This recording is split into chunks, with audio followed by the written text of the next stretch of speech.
take heed. Don't tread this promise under your feet through unbelief. Believe it. Amen. Now, I will linger for maybe 10 minutes to field your questions. Yes, we all appreciate you very much, and I'm just so thankful for your ministry to me personally.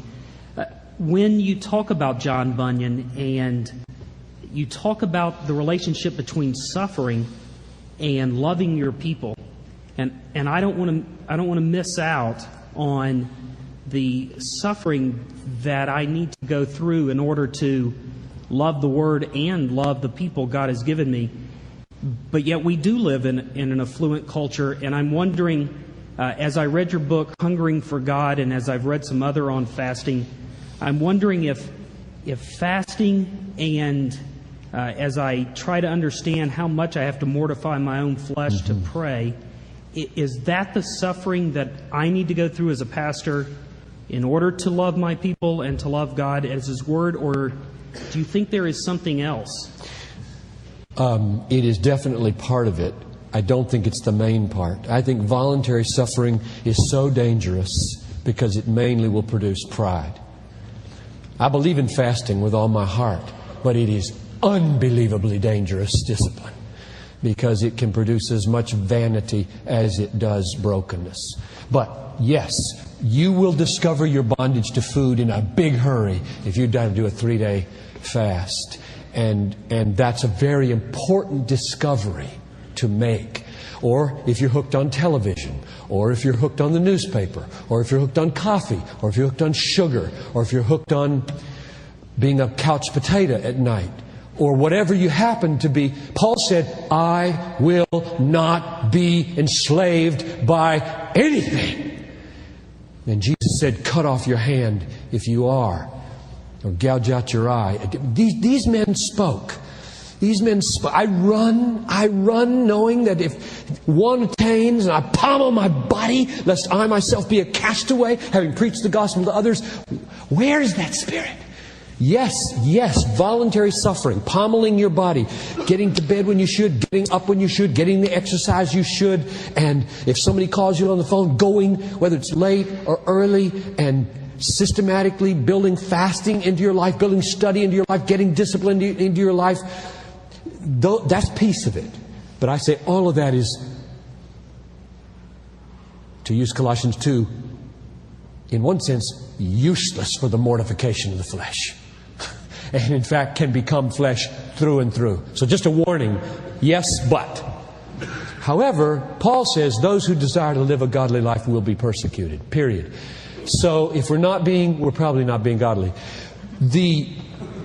I think we have domesticated sebaya, godliness. I doubt that godliness means not going to the wrong movies, or not committing adultery, or not stealing and killing, mainly.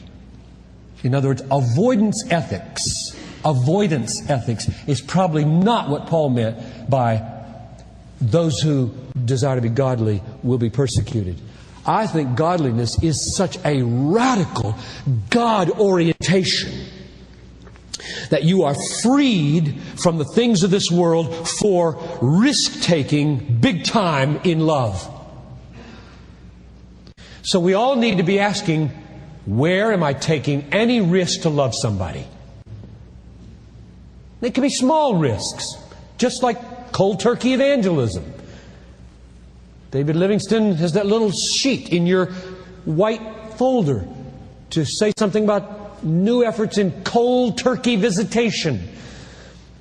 And what about making the hard phone calls? The elder who's written you this nasty letter, and you just as soon write him another letter and never see him again. What about the phone call? What about the face-to-face contact? What about tonight? You're talking about little levels of self-denial will result in big levels of trembling for us weak people. I just think radical godliness will get you in trouble. And then you won't have to ask the question you just asked anymore. And neither will I. John, you said some hard things to us today. And I wonder, when I think of reflecting on the victims, and God did it, God did it. The hardest cases in my ministry, when I emphasize things like that, are talking to the victims of sexual abuse. And I'm just wondering what you'd say to them. I don't have to say would say to them. I mean, they are real people, and we've talked to them. What I say will depend on what they've heard and where they are in that process and in their own theological development and where they've been here. And truth must be positioned, not changed, but positioned according to people's ability. And so we must learn pastorally sensitive ways to express our confidence in the sovereignty of God. It can get down to something as simple as the choice of verbs. God did it. Let's suppose they ask, where was God? That's the most common. Where was God in those years when my daddy was doing that to me? You could very callously and heartlessly say, right there helping your dad. Now, there may be a really far out way that would be an accurate statement. But that would carry so much falsehood in that moment that it would be a very wrong thing to say. But you might say, God was in heaven and He was in control of the world.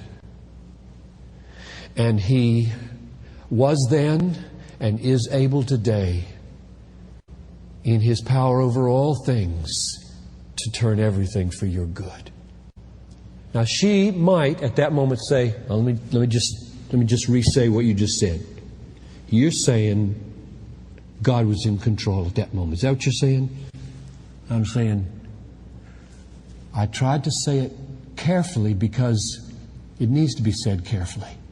Because God is a careful God, and God is a big God, and God is complex, and God can weep while He is doing things over which He weeps. And I would say other things. And then I would ask her perhaps, would you have it such that God was wringing His hands and couldn't do anything, which means He can't today do anything perhaps to really help you? But I believe that God is so sovereign that today your life can be utterly redeemed. Utterly redeemed. Venereal warts and all can be utterly redeemed.